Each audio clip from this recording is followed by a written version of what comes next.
To keep her, I told a lie. I said my world was anchored to her, that once she betrayed me, I would be erased by the world and disappear completely. She believed it for 3 years, until her Prince Charming returned to the country. In front of everyone, she wrapped her arm around that man and asked me with open disdain, "Why haven't you disappeared yet?" At that moment, a system voice that had been silent for ages rang out in my head. Detected. World anchor loyalty has dropped to 0. Anchor released. Host, would you like to initiate the final transfer program and return to your original world? Chapter 1. The candlelight dinner for our 3rd wedding anniversary took me an entire afternoon to prepare. Diana's favorite beef Wellington, made with top-grade filet air-freighted from Australia, cooked medium, perfectly pink when sliced, juices flowing freely. On the side were black truffle sauce and French-baked escargots, along with a bottle of her beloved 1982 Lafite. On the table, freshly cut Corolla roses stood in a crystal vase, each bloom vivid and dewy, releasing a rich, cloying fragrance. I untied my apron and glanced at the Patek Philippe on my wrist. The hour hand had already pointed to 8. Diana was an hour late. I sent her a message. "The food's getting cold. Are you still on the way?" The message vanished into the void, no reply. I was already used to it. Ever since Hudson returned to the country half a year ago, Diana's being busy and running late had become routine. I sat quietly across the dining table, watching the untouched candle slowly burn down. Wax dripped and pooled, solidifying into something misshapen and ugly. The heat from the steak dissipated. The surface began to turn dry and tough. At 9:30, the villa's door lock chimed electronically. I stood up. The smile I had prepared didn't even have time to form before it froze on my face. Diana was back, but she wasn't alone. Beside her stood a man, tall and well-built, dressed in a perfectly tailored beige trench coat. His brows and eyes carried a detached arrogance. Hudson, her university classmate, the Prince Charming she had hidden deep in her heart, and the greatest accident in my conquest mission. Diana held onto Hudson's arm, her fingertips even tracing lightly across the back of his hand, an intimacy I had never once been given. She saw me, and the carefully prepared dinner spread across the table. There was no surprise in her eyes, only a flicker of annoyance. "Jordan, why are you still up?" Her tone was flat, as if she were speaking to an irrelevant roommate. Hudson's gaze swept over me once before settling on the table. The corner of his mouth lifted in a playful smirk. "Well, Mr. Lopez, this is quite the spread. Is this a late-night snack you prepared for us?"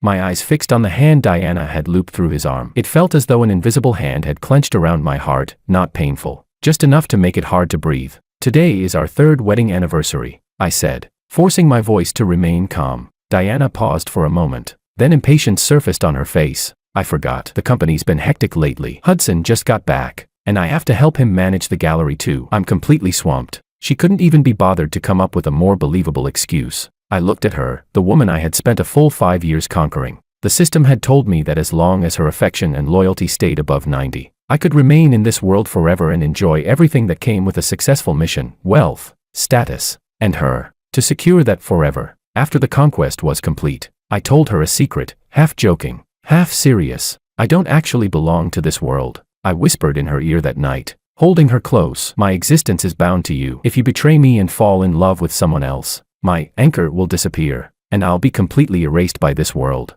Back then, she had curled up in my arms, giggling, her soft body pressed against mine as she spoke in a sweet, gentle voice. "How could I ever bear to let you leave me? We'll be together forever." Forever, it turned out, had a shelf life of only 3 years. "Jordan," Hudson suddenly spoke. He took a step forward, sizing me up with a scrutinizing gaze, his tone laced with contempt and provocation. "I heard Diana say you told her that if she betrayed you, you'd disappear."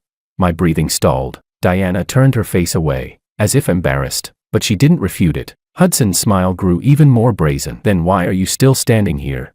He took Diana's hand and raised it between the two of us, as if displaying a trophy. "Look, Diana chose me. Shouldn't you have gone poof by now?" Turned into a puff of smoke and vanished. His friends burst into laughter along with him. Only then did I realize she hadn't come back alone. A group of people stood in the shadows of the porch, now stepping forward, treating this place like an entertaining spectacle. "Hudson, don't say that," Diana said perfunctorily. With no real intention of stopping him, she looked at me, her eyes filled with icy disgust. "Jordan, I've had enough," she finally exploded. "Can you stop using these ridiculous lies to emotionally blackmail me? Disappearing? Anchors? There's no such magical nonsense in this world. Lying just to tie me down, don't you think that's pathetic? Shameless? So disgusting," she snapped, as if tearing apart all the pretense of the past 3 years. "You said you'd disappear, but you're the one who wants to cling to me 24 hours a day. Your kind of love makes me suffocate."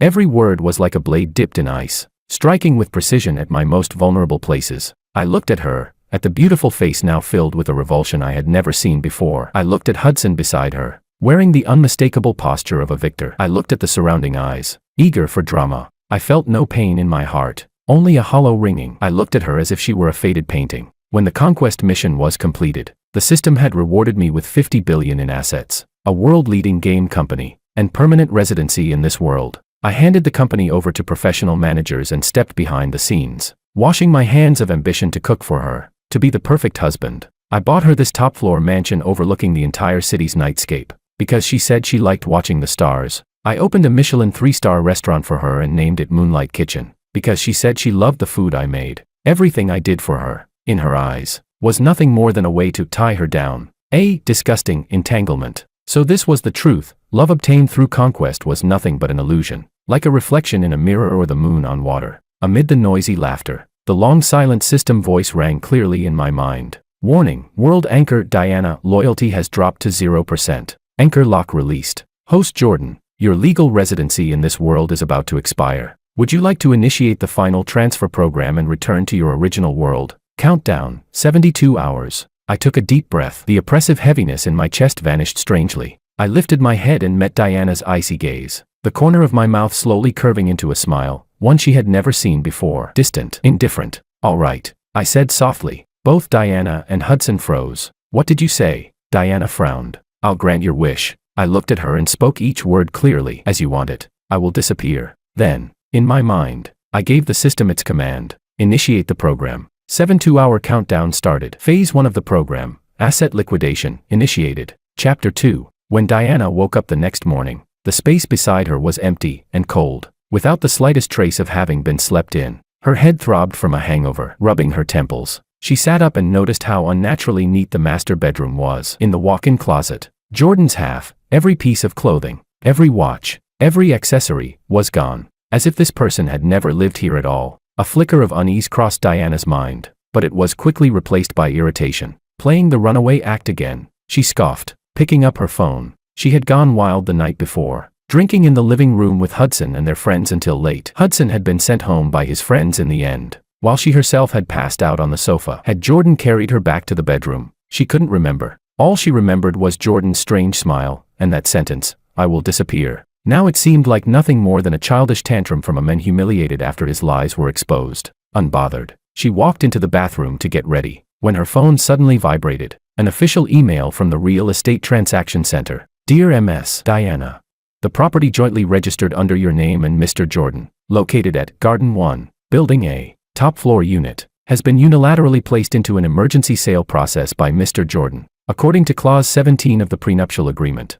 unilateral disposal rights of gifted assets. Mr. Jordan is legally entitled to sell the property at any price without requiring your consent. The property has now been listed at 30% of the current market value and entered the fast-track transaction channel. Diana's mind went completely blank. 30% of market price. Was he insane? This house had been purchased by Jordan when they got married. It was worth 300 million. Both their names were on the deed. But since Jordan had paid in full, there really was an additional clause in the prenuptial agreement, one she hadn't even bothered to read at the time. She had always thought it was just meaningless paperwork. She immediately dialed Jordan's number. What answered her was a cold, mechanical female voice. The number you have dialed is powered off. She then sent him a message through social media. A red exclamation mark popped up. You have been blocked by this user. A sense of panic she had never felt before spread rapidly from the bottom of her heart, like creeping vines. This wasn't Jordan's style. In the past, no matter how unreasonable she was during their arguments, he would at most go silent for a day. The very next morning, he would always prepare breakfast and smile at her as if nothing had happened. He never turned off his phone, and he never blocked her. Diana didn't even bother washing up. She hurriedly changed clothes and rushed out of the bedroom. The living room had already been cleaned up from last night's mess, though a faint smell of alcohol still lingered in the air. The bouquet of white roses Hudson had given her had been casually tossed into the trash can, the petals already wilting. Restless and agitated, she kicked the trash can and immediately called her lawyer. Lawyer Oscar, Jordan is selling our house. You have to find a way to stop him.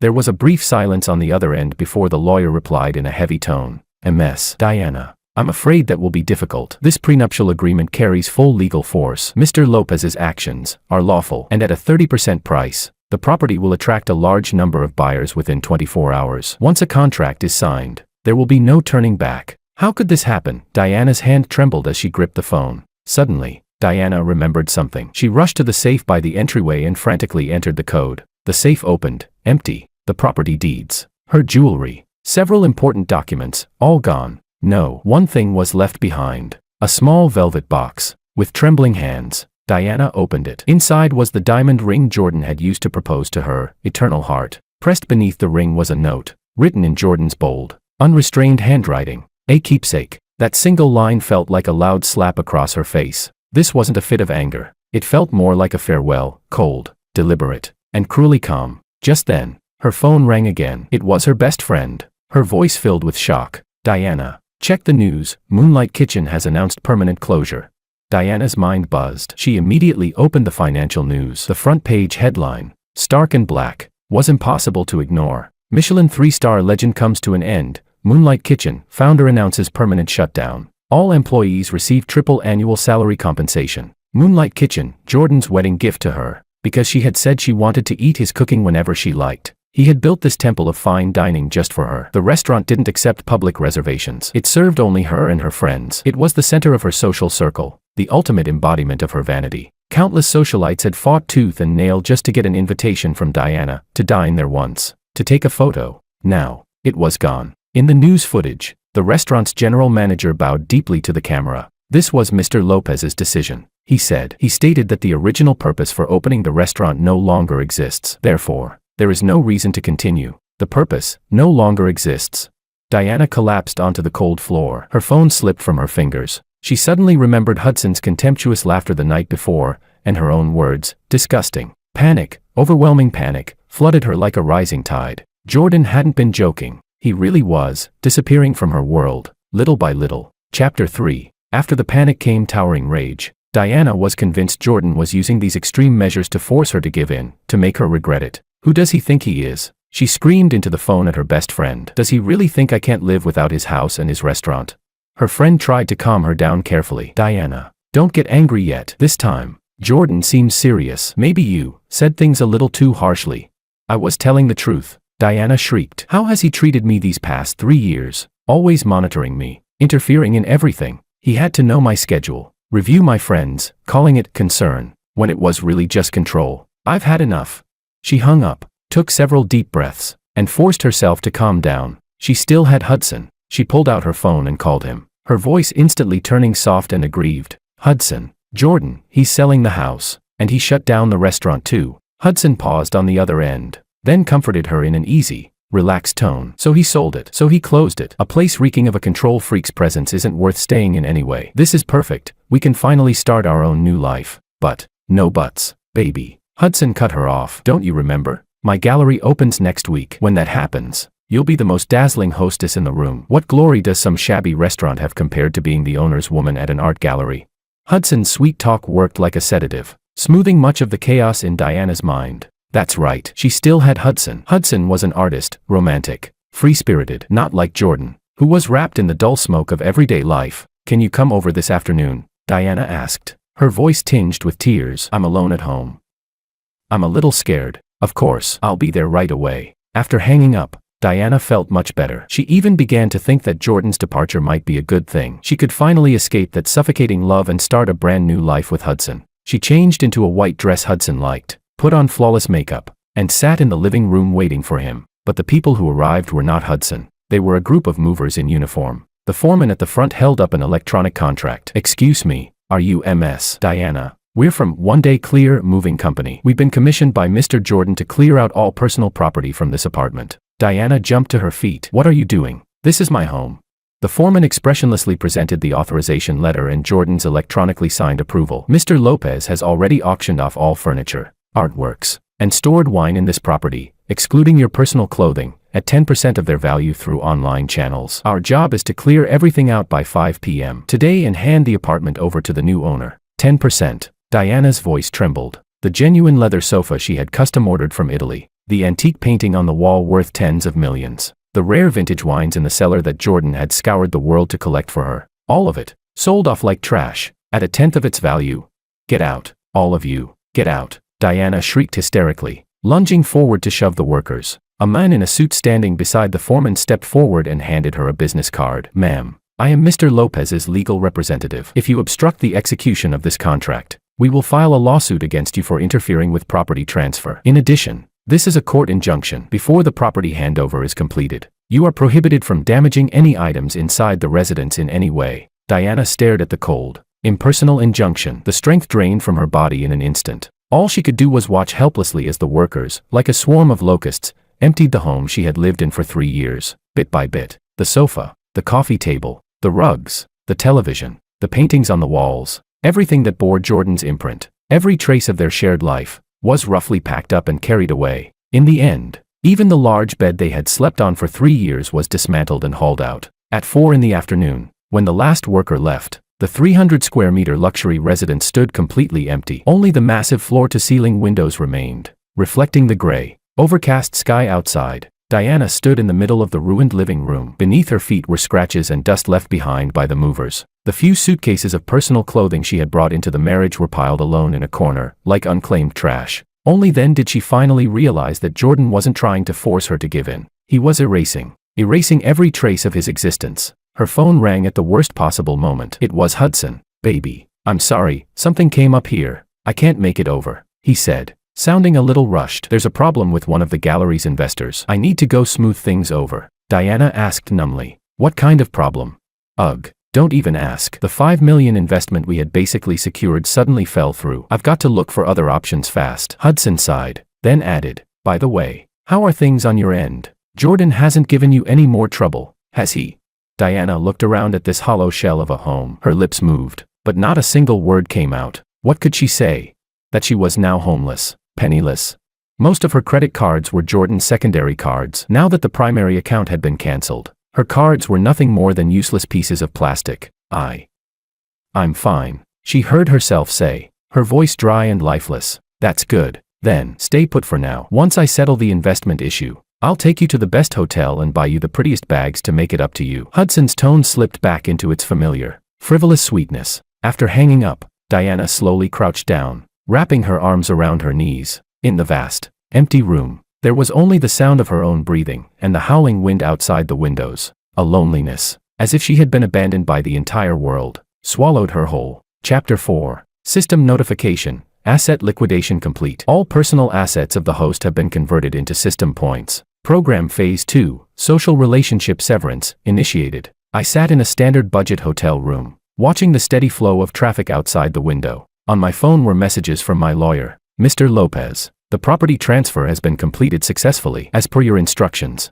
half of the proceeds have been donated to a rural children's education fund under the name Diana. The other half has been transferred to the overseas account you designated. All employee severance and compensation matters for Moonlight Kitchen have been fully settled. All shares under your name in Cosmos Technology have been transferred. The proceeds have also been handled accordingly." In the span of a single day, I went from being a powerful figure in this city to a penniless, ordinary person. On the system panel, a long string of point values flickered continuously. These points would be more than enough for me to live an even more comfortable life after returning to my original world. Yet my heart was completely calm. I opened a concealed app. On the screen appeared a live surveillance feed from the Garden 1 penthouse. I had installed it long ago, just in case. In the footage, Diana was curled up alone in a corner of the empty living room, like an abandoned kitten, without her refined makeup, without that air of arrogance. She looked fragile and helpless. I watched her with an expressionless face. The system's mission had required me to conquer her, to make myself fall in love with her. I did.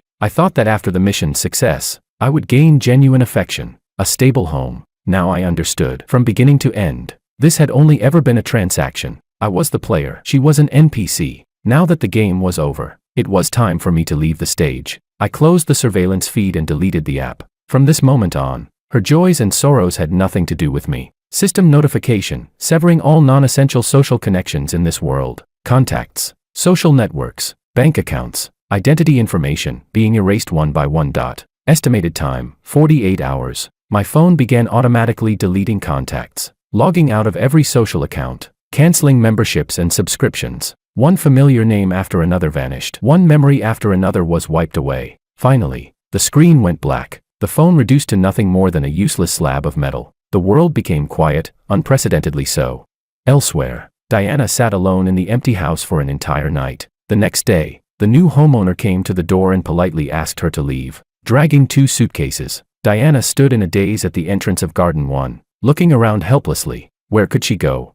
Back to her parents' home. She had fallen out with her family over marrying Jordan and hadn't contacted them for 2 years. A hotel. Only then did she realize that aside from her phone and a few now invalid credit cards, she didn't even have a single dollar in cash on her. She had no choice but to call Hudson again. This time, the phone rang for a long while before it was answered. Hello. Hudson's voice was impatient. The background was noisy, like a KTV. Hudson, I don't have anywhere to go. Diana's pride made the words hard to say. What do you mean nowhere to go? Your place is huge. The house.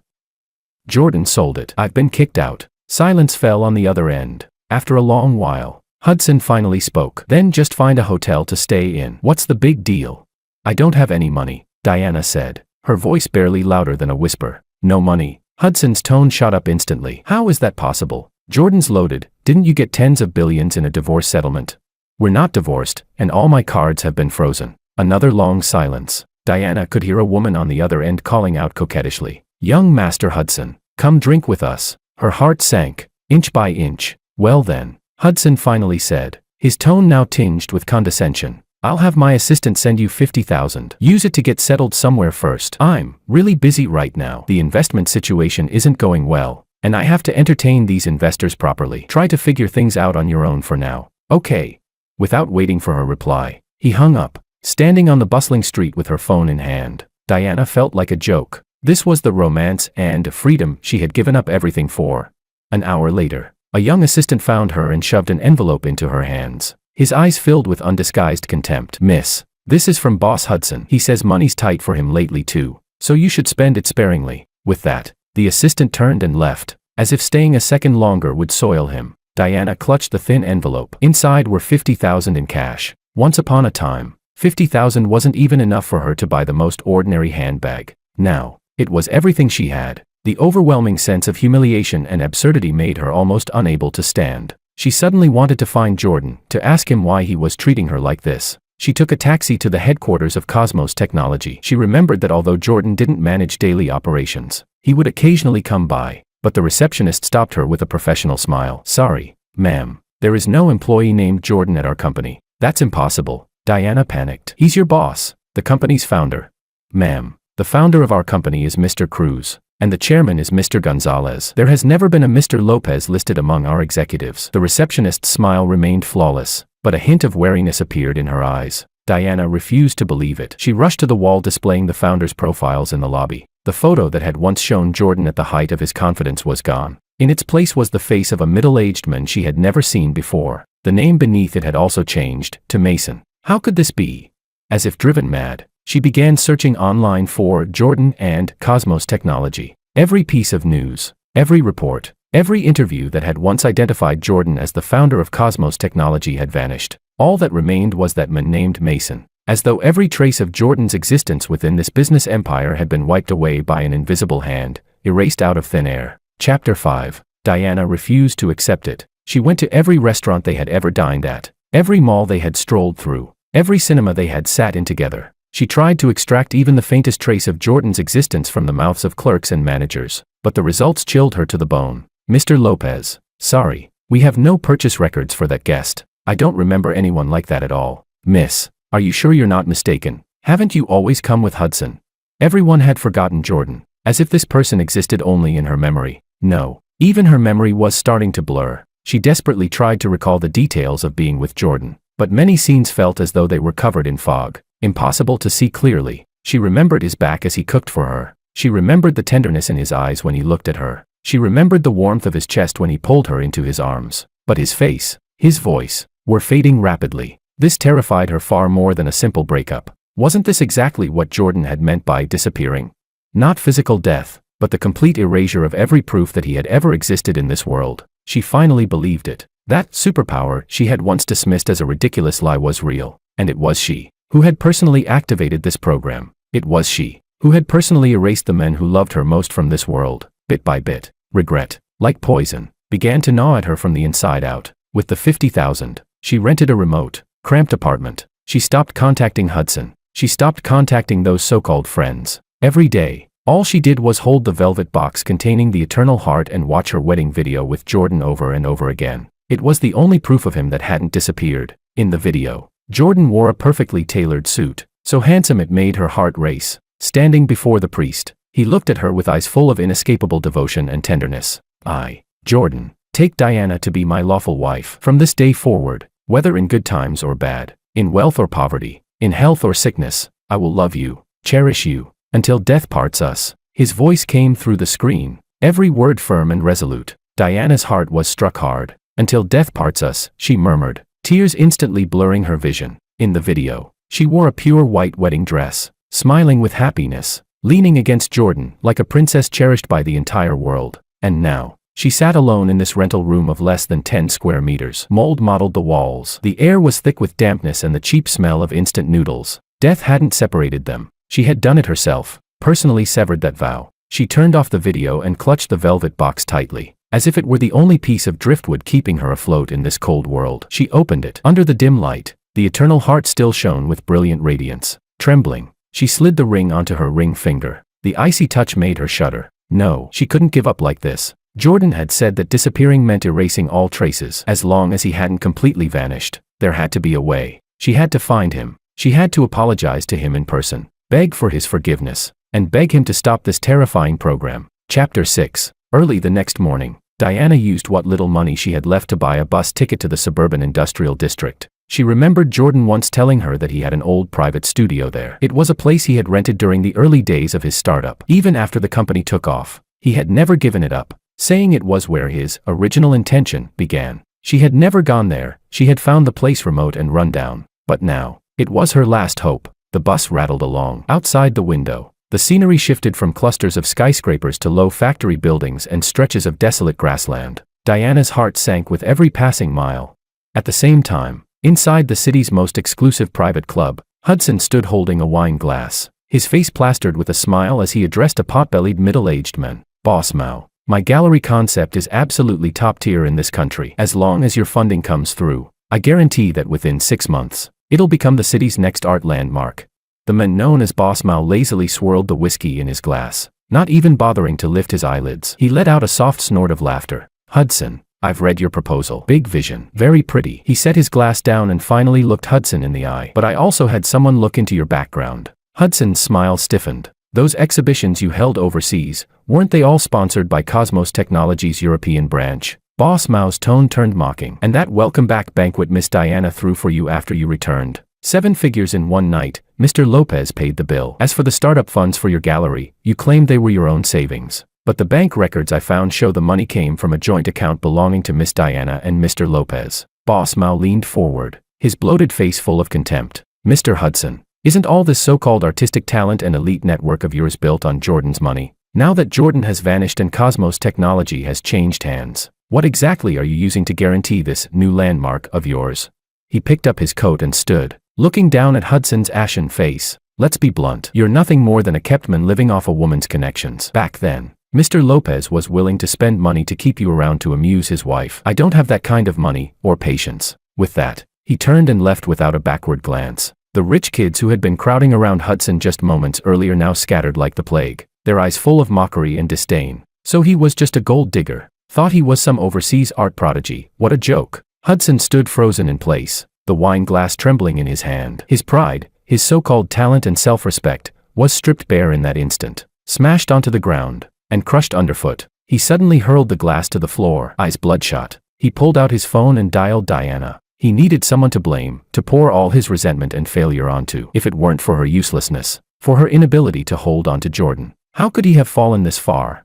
But what came from the other end was a cold, mechanical voice. "The number you have dialed is currently on another call." He dialed again, the same voice. What he didn't know was that at this very moment, Diana was using her phone as a navigation device, searching for that place she had never once set foot in. Chapter 7. Diana searched through the abandoned industrial zone for a full 2 hours. Finally, in front of a rusted iron gate, she saw the familiar number on the doorplate. The lock had long since seized up. She had to struggle with all her strength just to push the door open a narrow crack. A long-sealed, stale smell rushed out to meet her. The studio wasn't large, but it was crammed with all kinds of electronic components, blueprints, and models she couldn't begin to understand. Everything here clashed violently with her refined, luxurious world. And yet, everywhere bore Jordan's traces. On the workbench sat a half-finished cup of coffee. In the ashtray beside it were several extinguished cigarette butts. The walls were covered edge to edge with game design sketches, dense with his bold, unrestrained handwritten notes. In the corner stood a half-assembled retro game console, its wiring still exposed.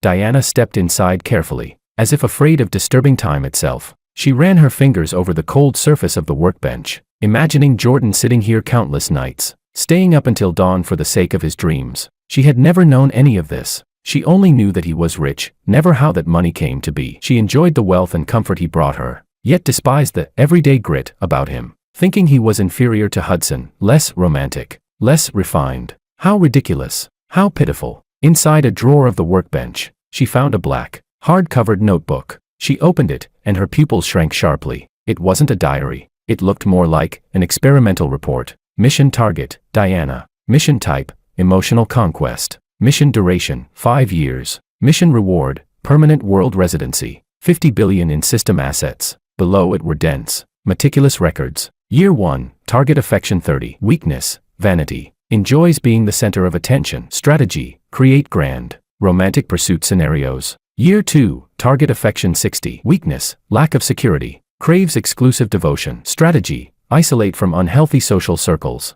Provide meticulous care. Year 5, target affection 95. Loyalty 92. Mission complete. Initiating long-term residency protocol. Diana turned the pages one by one, her entire body growing cold, as if she had fallen into an icy abyss. So everything between them, their meeting, their love, their marriage, had all been a carefully designed program. Every flutter of her heart, every moment she was moved, had been calculated. She had never been his lover. She was merely a mission target, an NPC. The overwhelming absurdity and fury of being deceived made her want to tear the notebook apart, but she didn't. She flipped to the very last page. The date was from just a few days ago. World anchor Diana, loyalty reduced to 0. Long-term residency protocol invalid. Initiating final transfer program. Countdown, 72 hours. The handwriting was calm, objective, completely devoid of emotion. Diana's heart died completely. So even her final regret was nothing but self-indulgence. He had never loved her. His departure was merely an automatic procedure after mission failure. She laughed, and as she laughed, tears fell. Just as she was about to close the notebook and accept this cruel reality, her gaze was caught by a single line of small text at the very bottom of the page, written in a different handwriting. The line was messy, the ink slightly smudged, as if the person who wrote it had been emotionally unstable. But what if the player falls in love with the game itself? Those few words struck Diana's mind like a bolt of thunder. All the earlier calmness, restraint, and calculation collapsed in an instant before that single sentence. He wasn't heartless. He had fallen in love. The one who was supposed to be the player had, in the process of conquering an NPC, trapped himself instead. That was why he had told her the secret about the anchor, not to bind her, but because he was truly afraid of losing her. That was why he had left the ring behind, not as humiliation, but as his final attachment. That was why he had donated half the house's proceeds in her name. Was it his way of leaving her, a bit of virtue, a bit of protection? Diana could no longer hold it in. She collapsed over the workbench and broke down in sobs. More painful than being deceived was realizing that the other person had given his heart, and that she herself had crushed it underfoot. Chapter 8. System notification, social relationship severance complete. Final stage in progress, erasure of existence traces. Final transfer countdown, 00:10:00. I sat on the hotel bed, watching the last sliver of sunset sink beneath the horizon. 72 hours, almost up. The world I had lived in for 8 years was about to have nothing more to do with me. I felt no attachment, no reluctance, maybe just a little. That little bit belonged to a woman named Diana. The system said it was a program bug, data redundancy, but I knew better. It was my own choice. I chose to fall in love with her, and after her betrayal, I chose to end everything with my own hands. There was nothing to regret. Countdown, 00:01:00. I stood up and walked to the window. The city's neon lights flickered on, like multicolored rivers flowing through the night. I had once wanted to see all this splendor with her. Now, it was just me, making a final farewell. Countdown, 00:00:10, 9, 8, 7.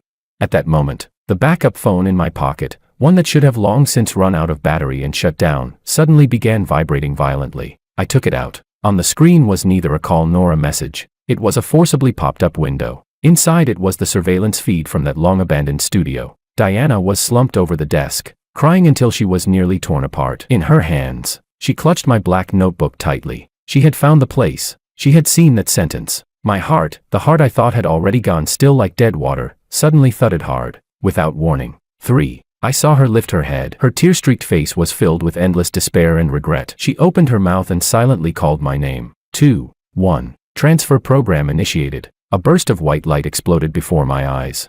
Diana cried until she was on the verge of fainting. Suddenly, the phone she was using as a light flickered. All images vanished, replaced by a blood-red countdown. 0000:05. She froze. 0000:04. She understood instantly what it was. 0000:03. No, she screamed, her voice torn apart by despair. 0000:02. She jerked her head up, frantically scanning her surroundings, screaming hoarsely.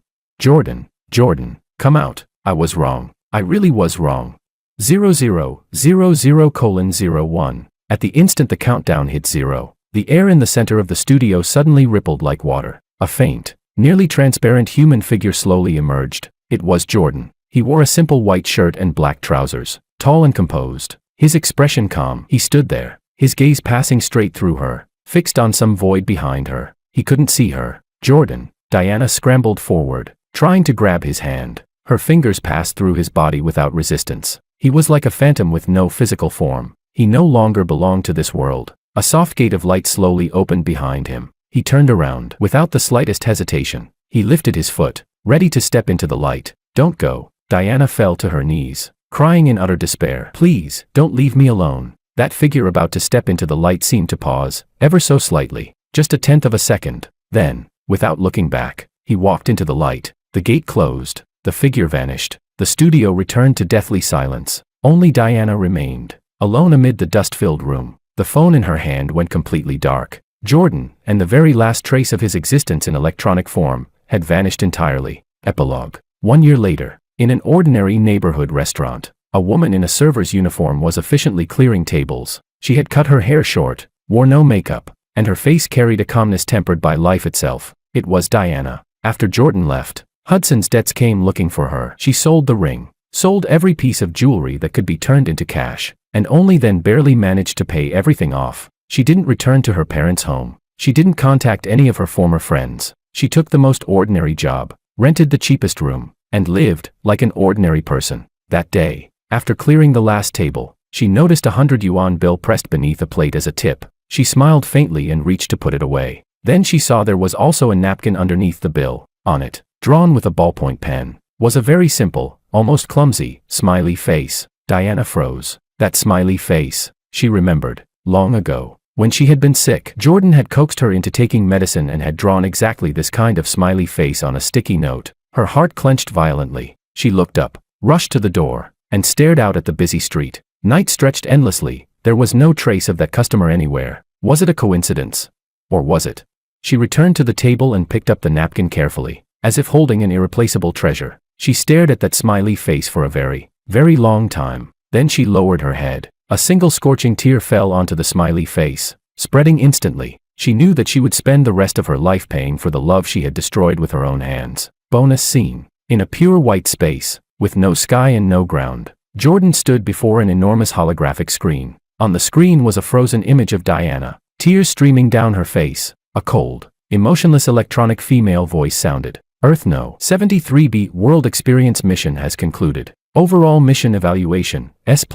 Comment, player Jordan successfully completed the conquest and, after Anchor betrayal, activated the decisive departure protocol, meeting the highest standard of satisfying cruelty. Warning, non-essential emotional linkage, love, detected. This data bug has been recorded. Jordan stared expressionlessly at the screen, lifted a floating glass of blue liquid beside him, and took a sip. That smiley face on the napkin. He asked calmly, "Was that your doing?" System, according to emotional model projections, this action can raise the target's regret value to its peak and permanently lock it in, contributing to a higher final mission score. Is that so? Jordan's tone revealed no emotion. System, player Jordan, would you like to initiate the memory formatting procedure to erase the emotional data bug generated during this mission?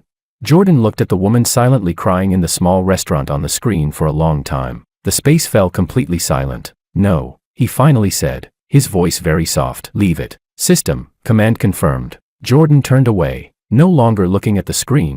Get things ready, he said. Start the next mission.